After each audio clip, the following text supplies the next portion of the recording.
જેમભાઈ તમારો અવાજ બરાબર નથી આવતો. મારું ગામ જૂનાભાદર તાલુકો હા જેમભાઈ હવે બરાબર સંભળાણું. હા, હવે મારી ઉંમર છે 52 વર્ષ અને ધંધો ખેતી અને ભણ્યો છું 3 ચોપડી.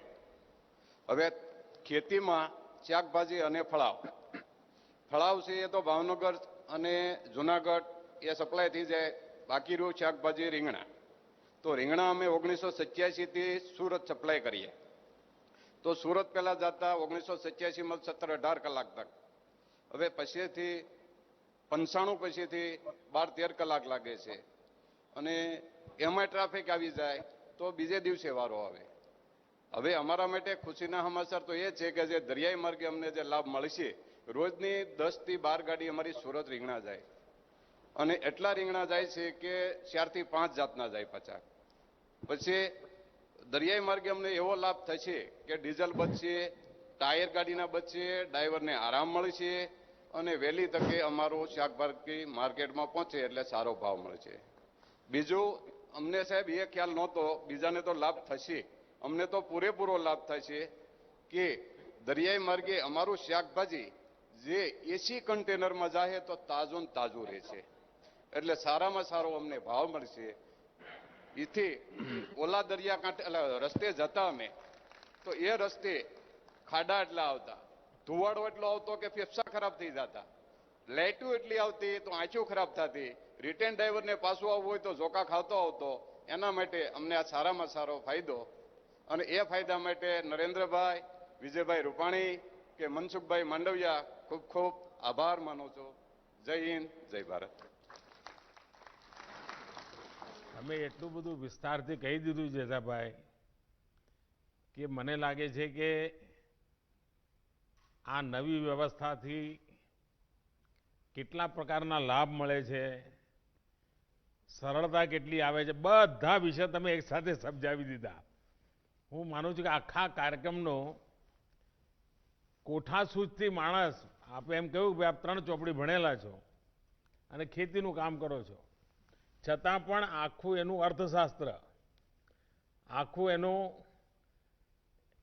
વિજ્ઞાન, જલમાર્ગ, રોડ માર્ગ, આ બધું તમે સમજાવી દીધું. મને લાગે છે કે ગુજરાતના ખેડૂતની આ જે વિશેષતા છે, પરિવર્તનશીલ છે, નવી ચીજો બહુ આસાનીથી સ્વીકારે છે અને સુરતવાળાને ખબર પડે કે આ કાઠિયાવાડથી આવ્યું છે એટલે તમારે સાહેબ 2 હાથે રૂપિયા ધરીને લેવા તૈયાર થઈ જશે. તો તમને ખૂબ ખૂબ અભિનંદન અને ખૂબ સારું તમારી પ્રગતિ થાય અને પર્યાવરણની પણ રક્ષા થાય.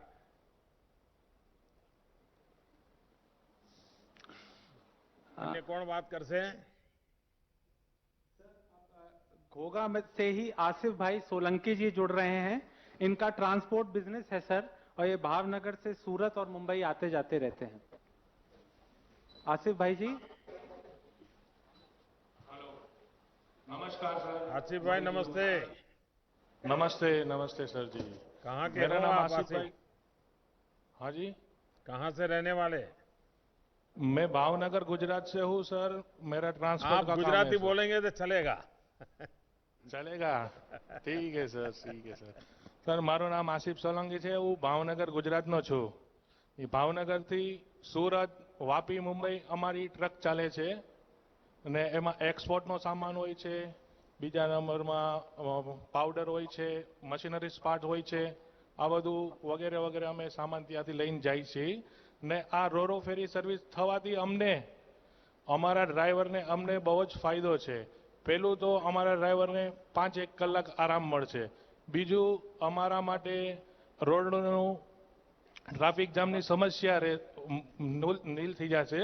બીજા નંબરમાં અમારા 15 થી 20 લીટર ડીઝલની બચત થશે ને એક્સિડન્ટનો ભય નહીં રહી ને ટોલ બચશે. સમય બચશે, તમારા વાહનનો હવે ડબલ ઉપયોગ થશે એટલે તમારી તો આખી ઇકોનોમી જ બદલાઈ જશે. વેરંટ જ બચશે સર. હા, તો નવા ટ્રક બક લેવાનો વિચાર કરો છો કે નથી કરતા? હવે સાચું બોલો ને, કોઈ ઇન્કમ ટેક્સ વાળો નહીં આવે આસિફભાઈ, બોલો ને. એમને પણ ફાયદો જ છે રીંગણામાં, હે એમને ફાયદો જ છે રીંગણામાં ને અમારે ચક્કરે ફાયદો છે. કુલ આવા કેટલા ડ્રાઈવર જવામાં. રાખ્યા છે? કેટલા ડ્રાઈવર રાખ્યા છે? ડ્રાઈવર હા, ડ્રાઈવર મારે 8 છે સાહેબ. 8 છે. અને ટ્રક કેટલી હાજી. છે? 6. જો આવું ચાલતું હશે સાહેબ 12 ડ્રાઈવર રાખવા જોઈએ.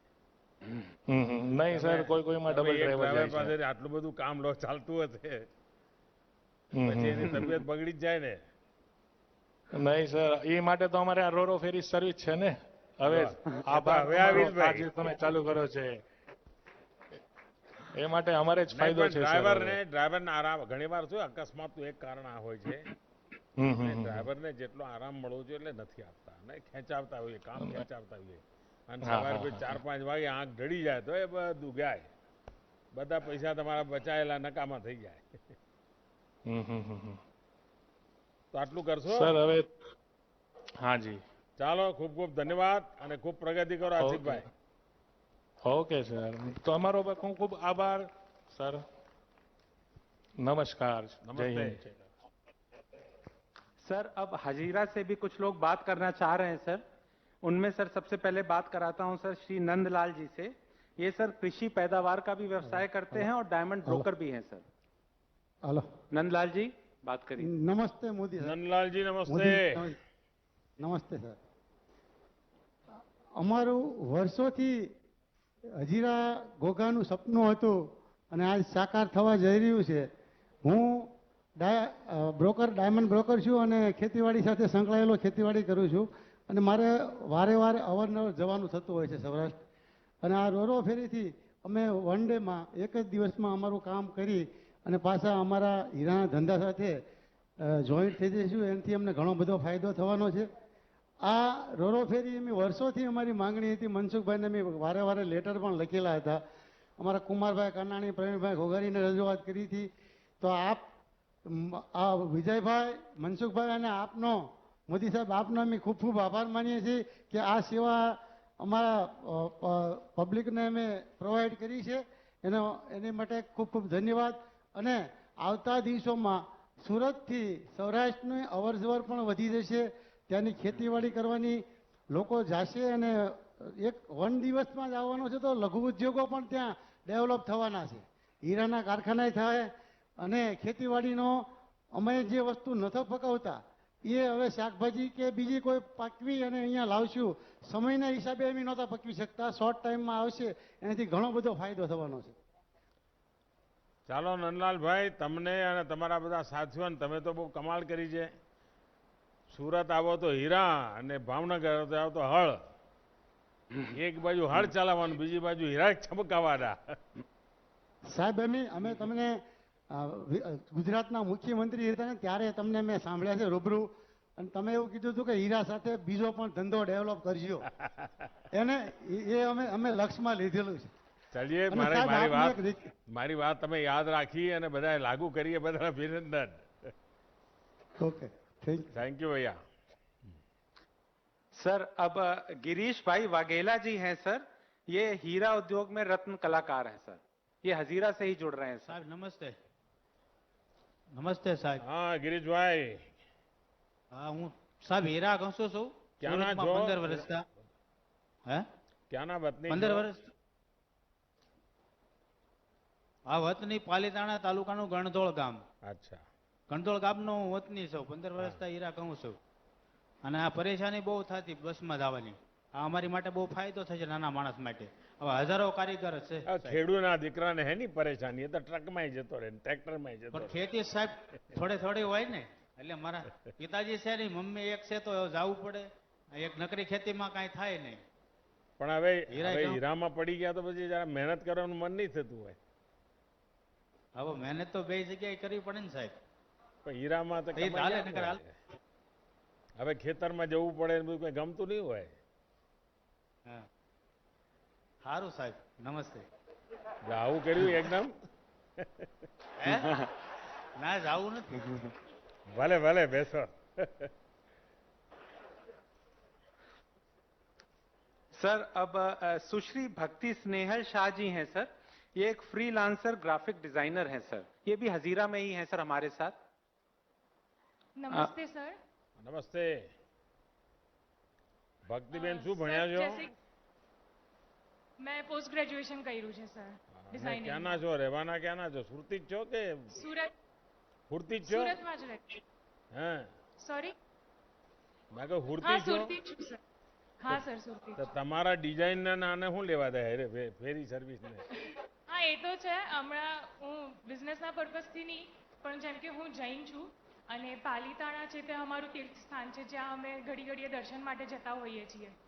તો જેમ કે આ ઘોઘા અને હઝીરાની જે સર્વિસ ચાલુ થશે એનાથી અમે સુરતના જૈનોને ઘણો ફાયદો થશે. જેમ કે અમારે હમણાં વર્ષમાં 1 કે 2 વાર જઈ શકતા હતા, એની જગ્યાએ અમે દર્શન કરવા વારંવાર જઈ શકશું. અને આ સર્વિસ એટલી ઇઝી છે કે જેમ કે હું પોતે ડ્રાઈવ કરીને મારી મમ્મીને કે કોઈને પણ લઈ જવું હોય તો હું જાતે જઈ શકું છું. મારે કોઈના પર હવે આધાર નથી રાખવો પડતો આમાં. વાહ ભક્તિબેન, તમે તમારા નામ પ્રમાણે ગુણ છે તમને. Thank you sir. પાલીતાણાની ભક્તિ. રેગ્યુલર જાઓ છો પાલીતાણા? પૂરા ઉપર ચઢાઈ કરો છો કે નથી કરતા? હા સર હું કરું છું. અમે નાની હતી ત્યારથી મારા મમ્મી પપ્પા મને દર વર્ષે લઈ જાય છે ત્યાં. ચલીએ, બહુ સરસ. અને મને લાગે છે કે જૈન સમાજના લોકોને તો ઘણો આનંદ થશે. હવે તો તમને 2 લાભ છે. તમે જો જુનાગઢ જાઓ તો જે વૃદ્ધ લોકો ગિરનારની નહોતા જઈ શકતા, ખાસ કરીને દિગંબર, એમના માટે હવે બહુ સહેલું થઈ ગયું રોપવેના કારણે. ગિરનારની યાત્રા, જે ગિરનારમાં અંબાજીના ભક્તો છે એમના માટે પણ હવે રોપવેની યાત્રા સરળ થઈ ગઈ. અને બીજી બાજુ પાલીતાણા જનારા જે લોકો છે, હવે તો મુંબઈથી પણ રેગ્યુલર જે પાલીતાણા આવે છે, મને 100% લાગે છે હવે એ લોકો હજીરા આવશે ને હજીરાથી પછી આમાં થઈને પછી પાલીતાણા જશે. જી સર જરૂર. ચાલો, ખૂબ ખૂબ અભિનંદન તમને બધાને. ખૂબ ખૂબ અભિનંદન सर जुड़ना तो और भी कई लोग चाहते थे सर, मगर कार्यक्रम में समय की मर्यादा है सर, तो हम इन 5 लोगों को ही जोड़ सके.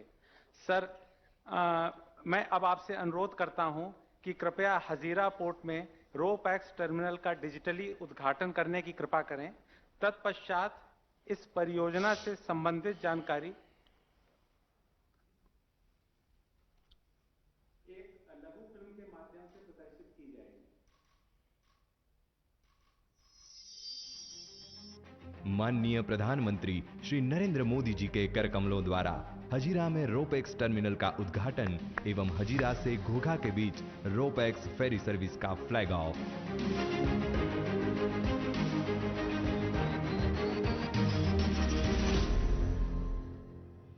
जल से है संस्कृति और संस्कृति से विकास.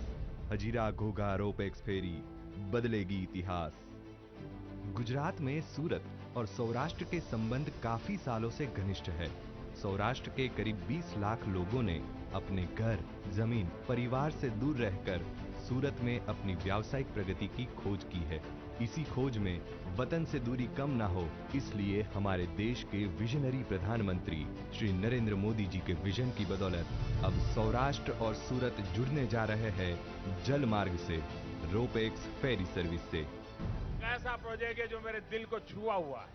भाइयों और बहनों, सौराष्ट्र और दक्षिण गुजरात के बीच 5000 से ज्यादा गाड़ियां हर रोज इन 2 क्षेत्रों को कनेक्ट करने के लिए सड़कों पर दौड़ती है. यही कनेक्टिविटी सड़क के बजाय समंदर से होगी. रोपैक्स यानी कि roll on roll of shipping, यह ऐसी शिपिंग फैसिलिटी है जो पहिए वाले वाहनों को जहाज के जरिए लाने ले जाने का कार्य करती है. सूरत का हजीरा बंदर और सौराष्ट्र का घोघा बंदर अब जुड़ेगा रोपैक्स फेरी सर्विस से, जिससे 370 किलोमीटर और 10 से 12 घंटे का सफर अब आपके अपने व्हीकल से ही तय होगा सिर्फ 4 घंटों में. सूरत और सौराष्ट्र के बीच एक साल में अंदाजन 18 लाख से ज्यादा बस और ट्रक का आवागमन होता है. और अब रोपैक्स फेरी के आ जाने से प्रति वर्ष तकरीबन 5 lakh passengers, 80,000 passenger vehicles, 50,000 two wheelers और 30,000 ट्रक का आवागमन हो पाएगा. और प्रतिदिन 3 ट्रिप के जरिए देश का करीब 33 लाख लीटर तक फ्यूल बच पाएगा. और इसी के साथ इस फेरी सर्विस से सौराष्ट्र के समुद्री तट के व्यापार उद्योग जैसे कि री रोलिंग मिल, सीमेंट उद्योग, लोह उद्योग, शिप रिसाइकलिंग एवं फूड प्रोसेसिंग जैसे व्यापार के रो और फिनिश्ड मार्केट का लॉजिस्टिक खर्च कम होगा, जिसके कारण व्यापार को मिलेगी एक नई उड़ान। दोनों क्षेत्रों का अंतर घटेगा और विकास बढ़ेगा। सौराष्ट्र के समुद्र तट के व्यवसाय का लाभ मिलेगा सूरत को, और सूरत एवं मुंबई जैसे महानगर जुड़ेंगे सौराष्ट्र से, जिससे बढ़ेंगे रोजगार के नए अवसर। सूरत में स्थित सौराष्ट्र के लोगों की दुआएं देगी एक नए भारत को आकार। આ સુરતી લાલાને છોકરાઓનો જન્મદિવસ મનાવવો હોય તો હવે આ ફેરી સર્વિસો બુક કરાવીને જન્મદિવસ પણ ત્યાં સમુદ્રની વચ્ચે જઈને ઉજવી શકાય। सूरत और सौराष्ट्र को जोड़ता यह मिलन सागर से पहियों का है। यह मिलन राष्ट्र विकास की साक्षी ऐसी आने वाली सदियों का है।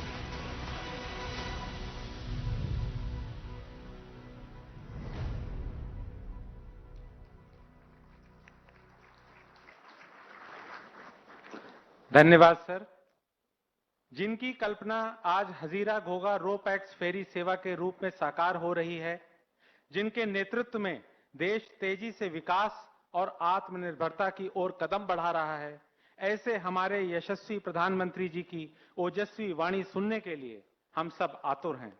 अब मैं माननीय प्रधानमंत्री जी से विनम्र अनुरोध करता हूं कि वे इस अवसर पर कृपया अपने आशीर्वचनों से हम सबको अनुग्रहित करें। किसी एक प्रोजेक्ट के शुरू होने से कैसे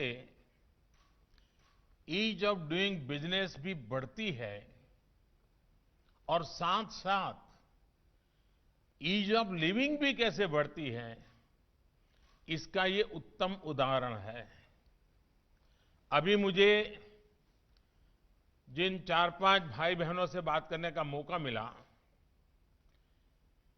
और वो अपने अनुभव को जिस प्रकार से बयां करते थे, चाहे वो तीर्थ यात्रा की कल्पना हो, चाहे व्हीकल को कम से कम नुकसान होने की चर्चा हो, चाहे समय बचाने की चर्चा हो, चाहे खेती में जो उत्पादन होता है उसकी बर्बादी को बचाने का विषय हो, फ्रेश फ्रूट वेजिटेबल सूरत जैसे मार्केट तक पहुंचाने का, इतने बढ़िया तरीके से सभी साथियों ने एक प्रकार से इसके जितने आयाम है उसको हमारे सामने प्रस्तुत किया, और उसके कारण व्यापार में जो सुविधा बढ़ेगी, बहुत सारी स्पीड बढ़ जाएगी। मैं समझता हूं कि एक बहुत ही खुशी का माहौल है। व्यापारी, कारोबारी हो, कर्मचारी हो, श्रमिक हो, किसान हो, स्टूडेंट्स हो, हर किसी को इस बेहतरीन कनेक्टिविटी का लाभ होने वाला है। जब अपनों के बीच की दुनिया कम होती है तो मन को भी बहुत संतोष मिलता है। आज एक तरह से गुजरात के लोगों को दीपावली के त्योहार का ये बहुत बड़ा उपहार भी मिल रहा है। खुशी के इस अवसर पर उपस्थित गुजरात के मुख्यमंत्री श्रीमान विजय रूपाणी जी, केंद्र सरकार में मेरे मंत्रिमंडल के साथी भाई मनसुख भाई मांडविया जी, भारतीय जनता पार्टी के गुजरात प्रदेश के अध्यक्ष और संसद में मेरे साथी श्रीमान CR पाटिल जी, गुजरात सरकार के सभी मंत्रीगण, सांसदगण, विधायकगण, अन्य सभी जनप्रतिनिधि और अलग अलग स्थान पर विशाल संख्या में इकट्ठे हुए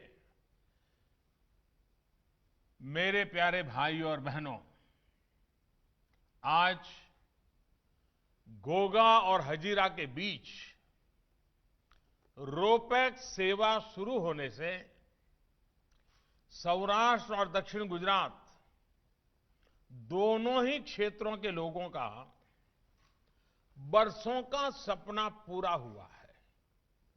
बरसों का इंतजार समाप्त हुआ है। हजीरा में आज नए टर्मिनल का भी लोकार्पण किया गया है। भावनगर और सूरत के बीच स्थापित हुए इस नए समुद्री संपर्क के लिए आप सभी को बहुत बहुत बधाई, अनेक अनेक शुभकामनाएं।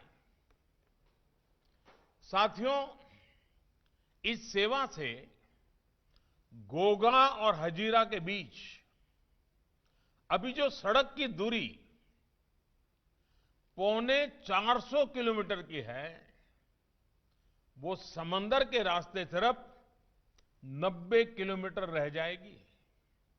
यानी जिस दूरी को कवर करने में 10 से 12 घंटे का समय लगता था, अब उस सफर में सिर्फ 3-4 घंटे ही लगा करेंगे।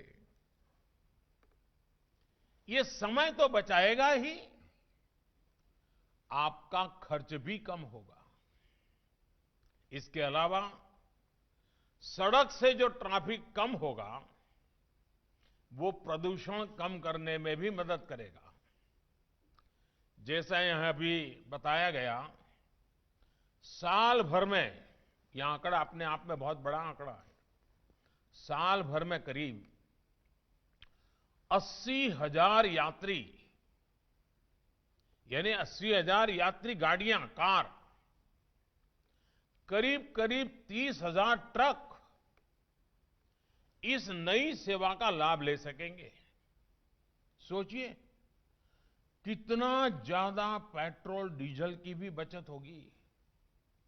साथियों, सबसे बड़ी बात यह है कि गुजरात के एक बड़े व्यापारिक सेंटर के साथ सौराष्ट्र की ये कनेक्टिविटी इस क्षेत्र के जीवन को बदलने वाली है।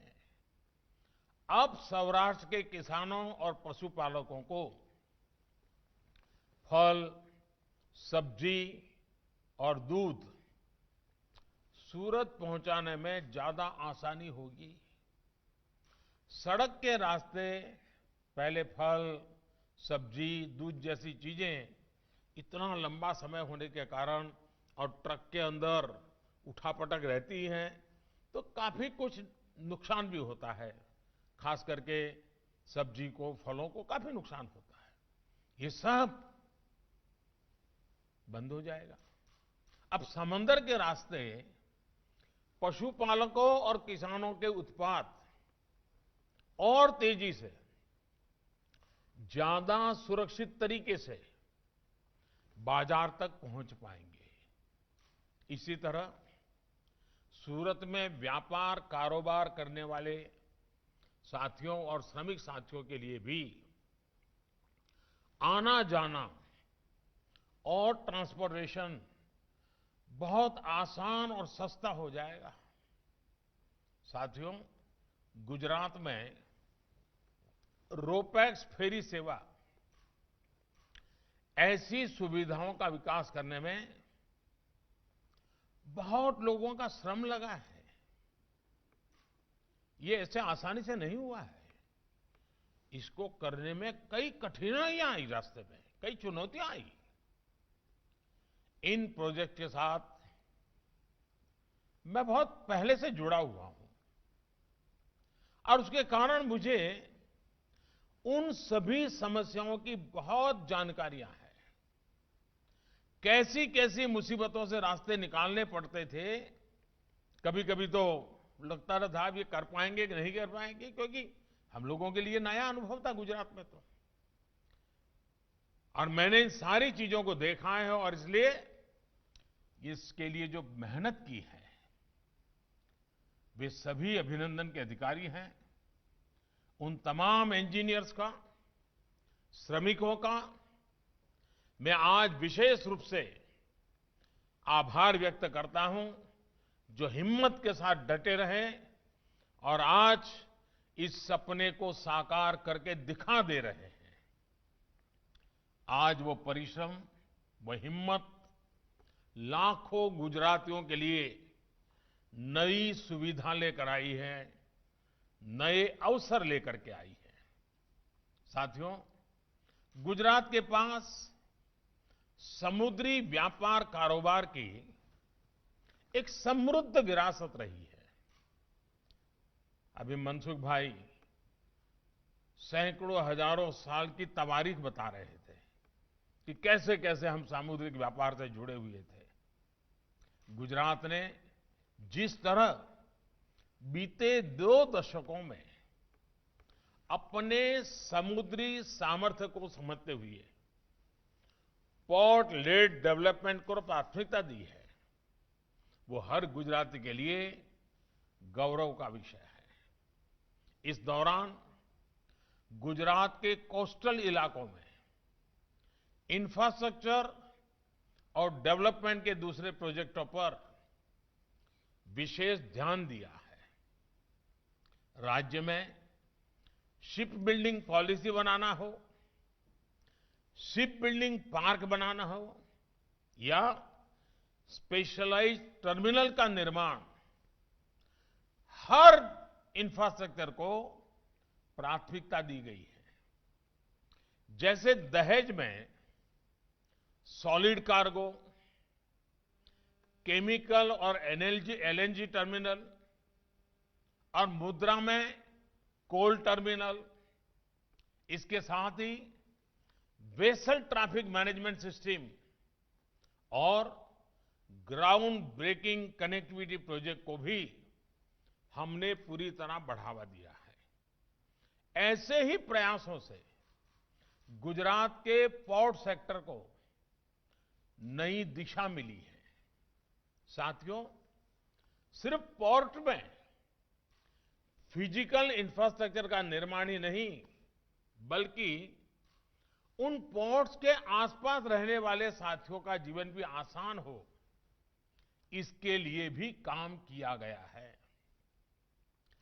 कोस्टल एरिया का पूरा इकोसिस्टम ही आधुनिक हो, उस पर हमने अपना ध्यान केंद्रित किया है।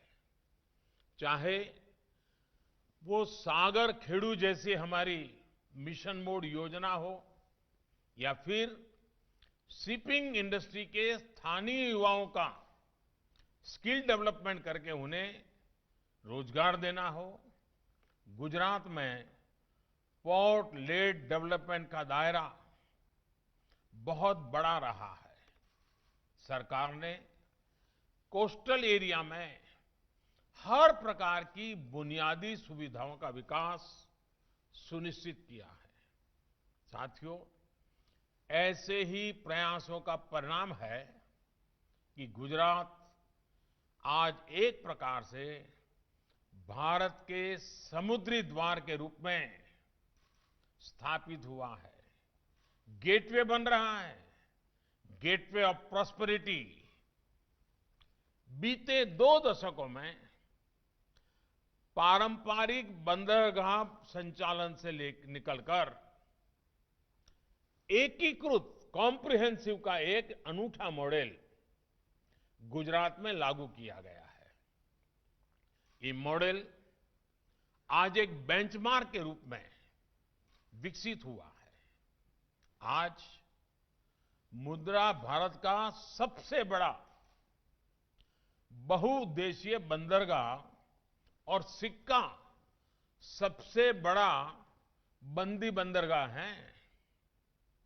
इन्हीं प्रयासों का नतीजा है कि गुजरात के बंदरगाह देश के प्रमुख समुद्री केंद्रों के रूप में उभरे हैं। पिछले वर्ष देश के कुल समुद्री व्यापार में से 40% से ज्यादा की हिस्सेदारी गुजरात के बंदरगाहों की रही है। ये शायद गुजरात के लोगों को भी आज मैं पहली बार बता रहा हूं। साथियों, आज गुजरात में समुद्री कारोबार से उससे जुड़े इंफ्रास्ट्रक्चर को और कैपेसिटी बिल्डिंग पर तेजी से काम चल रहा है। जैसे गुजरात मैरीटाइम क्लस्टर, गुजरात समुद्री विश्वविद्यालय मैरीटाइम यूनिवर्सिटी, भावनगर में दुनिया का पहला सीएनजी टर्मिनल, ऐसी अनेक सुविधाएं गुजरात में तैयार हो रही है। गिफ्ट सिटी में बनने वाला गुजरात मैरीटाइम क्लस्टर बंदरगाहों से लेकर सी बेस्ड लॉजिस्टिक को एड्रेस करने वाला एक समर्पित तंत्र होगा। ये क्लस्टर एक प्रकार से सरकार, उद्योग और शिक्षण संस्थानों के बीच के सहयोग को बल देगा। इससे इस सेक्टर में वैल्यू एडिशन में भी बहुत बड़ी मदद मिलेगी। साथियों, बीते वर्षों में दहेज में भारत का पहला रासायनिक टर्मिनल बना, पहला एलएनजी टर्मिनल बना। अब भावनगर पोर्ट पर दुनिया का पहला सीएनजी टर्मिनल स्थापित होने जा रहा है। सीएनजी टर्मिनल के अलावा भावनगर बंदरगाह पर रोरो टर्मिनल, लिक्विड कार्गो टर्मिनल और कंटेनर टर्मिनल जैसी सुविधाएं भी तैयार की जा रही है। इन नए टर्मिनलों के जुड़ने से भावनगर बंदरगाह की क्षमता कई गुना बढ़ जाएगी। साथियों, सरकार का प्रयास गोगा दहेज के बीच फेरी सर्विस को भी जल्द से फिर शुरू करने का है। इस प्रोजेक्ट के सामने प्रकृति से जुड़ी अनेक चुनौतियां सामने आके खड़ी हुई है। उन्हें आधुनिक टेक्नोलॉजी के माध्यम से दूर करने का प्रयास किया जा रहा है। मुझे उम्मीद है गोगा और दहेज के लोग जल्द ही इस सुविधा का लाभ फिर ले पाएंगे। साथियों, समुद्री व्यापार कारोबार के लिए एक्सपर्ट तैयार हो, एक ट्रेन्ड मैनपावर हो, इसके लिए गुजरात में मैरीटाइम यूनिवर्सिटी बहुत बड़ा सेंटर है। इस सेक्टर से जुड़ी आवश्यकताओं के लिए प्रोफेशनल एजुकेशन देने वाला ये देश का पहला संस्थान है। आज यहां समुद्री कानून और अंतर्राष्ट्रीय व्यापार, कानूनी की पढ़ाई से लेकर मैरीटाइम मैनेजमेंट, शिपिंग, लॉजिस्टिक्स, उसमें भी एमबीए तक की सुविधा मौजूद है। यूनिवर्सिटी के अलावा लोथल में, जिसका अभी मनसुख भाई ने थोड़ा उल्लेख किया था, लोथल में देश की समुद्री विरासत को संजोने वाला पहला नेशनल म्यूजियम बनाने की दिशा में भी काम चल रहा है। साथियों, आज की रोपैक्स फेरी सेवा हो या फिर कुछ दिन पहले शुरू की हुई सी प्लेन जैसी सुविधा, इससे वाटर रिसोर्सेज बेस्ड इकोनॉमी को बहुत गति मिल रही है। और आप देखिए, जल, थल, नभ, तीनों में इन दिनों गुजरात ने बहुत बड़ा जंप लगाया है। कुछ दिन पहले मुझे मौका मिला गिरनार में रोपवे के लोकार्पण का। वो टूरिज्म को भी बल देगा, यात्रियों को सुविधा बढ़ाएगा और नभ में जाने का एक नया रास्ता देगा। उसके बाद मुझे सी प्लेन का मौका मिला, एक जगह से पानी से उड़ना, दूसरी जगह पे पानी में उतरना, और आज समुद्र के अंदर पानी के माध्यम से प्रवास करना। यानी एक साथ कितने प्रकार की गति बढ़ने वाली है, इसका आप भली भांति अंदाज लगा सकते हैं। साथियों, जब समंदर की बात आती है, पानी की बात आती है, तो इसका विस्तार मछली से जुड़े व्यापार कारोबार से लेकर सीवीड की खेती से लेकर वाटर ट्रांसपोर्ट और टूरिज्म तक है। बीते वर्षों में देश में ब्लू इकोनॉमी को सशक्त करने के लिए भी गंभीर प्रयास किए गए हैं। पहले ओशन इकोनॉमी की बात होती थी और आज हम ब्लू इकोनॉमी की भी बात कर रहे हैं। साथियों, समुद्री किनारे के पूरे इकोसिस्टम को और मछुआरे साथियों की मदद के लिए भी बीते वर्षों में अनेक योजनाएं बनाई गई है। चाहे आधुनिक ट्रॉलर्स के लिए मछुआरों को आर्थिक मदद हो या फिर मौसम और समुद्री रास्तों की सही जानकारी देने वाली नेविगेशन सिस्टम हो, मछुआरों की सुरक्षा और समृद्धि ये हमारी प्राथमिकता है। हाल में मछली से जुड़े व्यापार को बढ़ावा देने के लिए प्रधानमंत्री मत्स्य संपदा योजना भी शुरू की गई है। इसके तहत आने वाले वर्षों में फिशरीज से जुड़े इंफ्रास्ट्रक्चर पर 20,000 करोड़ रुपए खर्च किए जाएंगे। इसका बहुत बड़ा लाभ गुजरात के लाखों मछुआरे परिवारों को होगा, देश की ब्लू इकोनॉमी को होगा। साथियों, आज देश भर की समुद्री सीमा में पोर्ट्स की कैपेसिटी को भी बढ़ाया जा रहा है और नए पोर्ट्स का भी निर्माण तेजी से चल रहा है। देश के पास करीब 21,000 किलोमीटर का जो जलमार्ग है, वो देश के विकास में अधिक से अधिक कैसे काम आए, इसके लिए प्रयास किए जा रहे हैं। सागरमाला प्रोजेक्ट के तहत आज देश भर में 500 से ज्यादा प्रोजेक्ट्स पर काम चल रहा है। लाखों करोड़ रुपए के इन प्रोजेक्ट्स में से अनेक पूरे भी हो चुके हैं।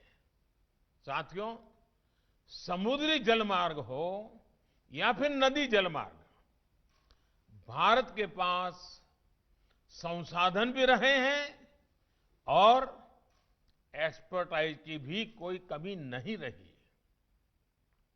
ये भी तय है कि जलमार्ग से होने वाला ट्रांसपोर्टेशन सड़क और रेल मार्ग से कई गुना सस्ता पड़ता है और पर्यावरण को भी कम से कम नुकसान होता है। फिर भी इस दिशा में एक होलिस्टिक अप्रोच के साथ 2014 के बाद ही काम हो पाया है।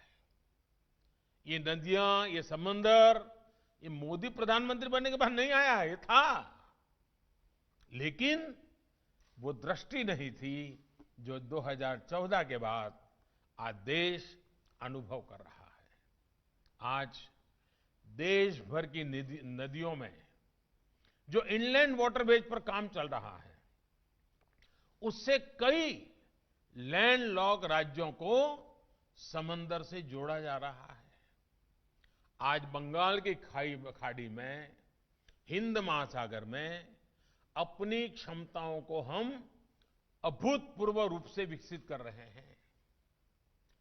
देश का समुद्री हिस्सा आत्मनिर्भर भारत का एक अहम हिस्सा बनकर उभरे, इसके लिए निरंतर काम चल रहा है। सरकार के इन प्रयासों को गति देने के लिए एक और बड़ा कदम उठाया जा रहा है। अब मिनिस्ट्री ऑफ शिपिंग का भी नाम बदला जा रहा है। अब ये मंत्रालय ministry of ports, shipping and waterways के नाम से जाना जाएगा। उसका विस्तार किया जा रहा है। विकसित अर्थव्यवस्थाओं में ज्यादातर जगहों पर शिपिंग मंत्रालय ही पोर्ट्स और वाटरवेज का भी दायित्व संभालता है। भारत में शिपिंग मंत्रालय पोर्ट्स और वाटरवेज से जुड़ी काफी कार्यों को करता रहा है। अब नाम में अधिक स्पष्टता आने से काम में भी अधिक स्पष्टता आ जाएगी। साथियों, आत्मनिर्भर भारत में ब्लू इकोनॉमी की हिस्सेदारी को मजबूत करने के लिए समुद्र से जुड़े लॉजिस्टिक्स को मजबूत करना बहुत जरूरत है। ये इसलिए जरूरी है क्योंकि हमारी अर्थव्यवस्था पर लॉजिस्टिक्स पर होने वाले खर्च का प्रभाव ज्यादा है। यानी सामान को देश के एक हिस्से से दूसरे हिस्से में ले जाने पर दूसरे देशों की अपेक्षा हमारे देश में आज भी खर्च ज्यादा होता है। वाटर ट्रांसपोर्ट से कॉस्ट ऑफ लॉजिस्टिक्स उसको बहुत कम किया जा सकता है। इसलिए हमारा फोकस एक ऐसे इकोसिस्टम को बनाने का है जहां कार्गो की सीमलेस मूवमेंट सुनिश्चित हो सके। आज एक बेहतरीन इंफ्रास्ट्रक्चर के साथ साथ बेहतर मैरीटाइम लॉजिस्टिक के लिए सिंगल विंडो सिस्टम पर भी हम काम करने के लिए आगे बढ़ रहे हैं, उसकी तैयारियां चल रही हैं। साथियों, लॉजिस्टिक्स पर होने वाले खर्च को कम करने के लिए अब देश मल्टी मॉडल कनेक्टिविटी की दिशा में एक बहुत ही होलिस्टिक व्यू के साथ और दीर्घकालीन सोच के साथ आगे बढ़ रहा है। कोशिश यह है कि रोड, रेल, एयर और शिपिंग जैसे इंफ्रास्ट्रक्चर की आपस में कनेक्टिविटी भी बेहतर हो और उसमें जो साइलोज आते हैं उनको भी दूर किया जा सके। देश में मल्टी मॉडल लॉजिस्टिक पार्क्स का निर्माण भी किया जा रहा है और देश के भीतर ही नहीं बल्कि अपने पड़ोसी देशों के साथ भी मल्टी मॉडल कनेक्टिविटी के विकास के लिए मिलकर काम हो रहा है। मुझे विश्वास है कि इन तमाम प्रयासों से हम अपनी लॉजिस्टिक कॉस्ट को बहुत कम कर पाने में सफल हो जाएंगे। लॉजिस्टिक्स की कीमत को काबू में रखने के लिए जो प्रयत्न हो रहे हैं, इन्हीं प्रयासों से अर्थव्यवस्था को भी नई गति मिलेगी। साथियों, त्योहारों के इस समय में खरीदारी भी खूब हो रही है। इस खरीदारी के समय मैं जरा सूरत के लोगों से थोड़ा आग्रह करूंगा, क्योंकि उनको तो दुनिया में जाना आने का बड़ा रूटीन होता है। मैं इस खरीदारी के समय वोकल फॉर लोकल, ये वोकल फॉर लोकल का मंत्र भूलना नहीं है। Vocal for local. और मैंने देखा है कि लोगों को लगता है कि दिए खरीद लिए तो मतलब हम आत्मनिर्भर, जी नहीं, हर चीज में ध्यान देना है। वरना इन दिनों सिर्फ दिए को ही, अरे भाई हम भारत का दिया लेंगे, अच्छी बात है, लेकिन आप अगर खुद देखोगे अपने शरीर पे, अपने घर में इतनी चीजें बाहर की होगी जो हमारे देश के लोग बनाते हैं, हमारे छोटे छोटे लोग बनाते हैं। हम उनको क्यों अवसर न दें? देश को आगे बढ़ाना है ना दोस्तों, तो उसके लिए हमारे इन छोटे छोटे लोगों को, छोटे छोटे व्यापारियों को, छोटे छोटे कारीगरों को, छोटे छोटे कलाकारों को, गांव की हमारी बहनों को, वे जो चीजें बनाती है, अनेक प्रकार की चीजें बनाती है, एक बार लेकर के देखिए तो सही और गर्व से दुनिया को बताइए ये हमारे गांव के लोगों ने बनाया, हमारे जिले के लोगों ने बनाया, हमारे देश के लोगों ने बनाया। देखिए आपका भी सीना चौड़ा हो जाएगा, दिवाली मनाने का मजा और आ जाएगा। इसलिए vocal for local, vocal for local, कोई कॉम्प्रोमाइज नहीं करेंगे। देश आजादी के 75 साल मनाने वाला है, तब तक ये मंत्र हमारे जीवन का मंत्र बन जाए, हमारे परिवार का मंत्र बन जाए, हमारे घर के हर व्यक्ति के मन में ये भाव पैदा हो, इस पर हमारा बल होना चाहिए। और इसलिए ये दिवाली वोकल फॉर लोकल का एक टर्निंग पॉइंट बन जाए। मैं मेरे गुजरात के भाइयों बहनों से जरा हक से भी मांग सकता हूं, और मुझे पता है कि आप कभी निराश नहीं करोगे। अभी नंदलाल भी बता रहे थे ना कि आपने बहुत पहले मुझे कहा था, मैंने इसको लागू किया। देखिए मुझे कितना संतोष हुआ कि कभी नंदलाल जी को एक बात बताई होगी जो उन्होंने सुनी होगी, उन्होंने आज उसको लागू कर दिया।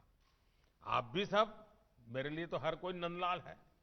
आइए हम मेहनत करें, मेरे देश के गरीबों के लिए कुछ करें, दिवाली मनाएं, उनके घर में भी दिवाली मनाएं, दिया जलाएं, गरीब के घर में भी दिया जलाएं, वोकल फॉर लोकल के मंत्र को और आगे बढ़ाएं।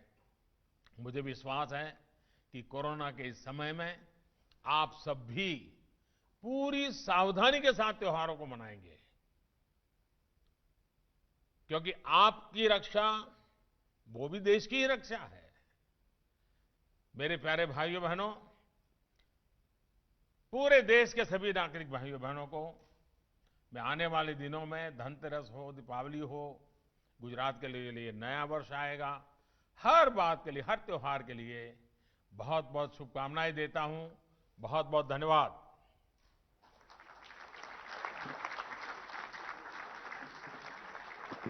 धन्यवाद सर।